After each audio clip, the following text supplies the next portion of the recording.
Obviously the new deal, it's an important step in my career, an important time of my career as well, and I couldn't think of any better place than in my hometown, in the heartland, with a club that I absolutely love, and things we spoke about, it's not just on the court stuff, the way that the club sets up the community work and works within the community, does other things. It's just incredible the way the club, one, treats its players, fans, staff, everything. So for me it was a no-brainer, a place I want to be long term, and obviously that leadership role's continuing to grow as well, so that's something that I'd love to keep pushing forward.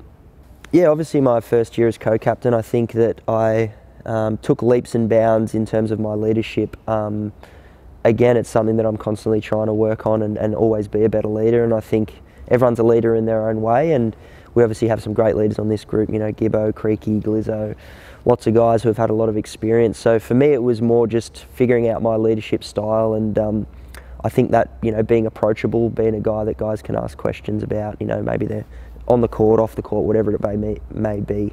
I think that's where I sort of really excelled this year, and that made me proud of what I did that way. I was nominated for Sixth Man of the Year. It was, an incredible season as a group, obviously a little bit bittersweet the way we finished, but individually I thought I took sort of that next step within my game personally, and leaps and bounds to go, hopefully, in a long way, a lot of hard work to go. We're probably half a game off potentially going to a grand final, and obviously credit to United. Pretty disappointing to not be able to play in front of the heartland and in Melbourne, but COVID's sort of thrown those curveballs at us all year, and I think for us we went in with the same motto we've had all year, is just no excuses and doing our best to perform, and I thought we did that for 1.5 games, and this year definitely hurt. Whilst it was an incredible season from incredible group of guys, to make the playoffs in our second year as a club, all those things, I think that deep down we're hungry. I don't think anyone felt like it was, within our group, this, over amazing achievement. I think we all felt like we kind of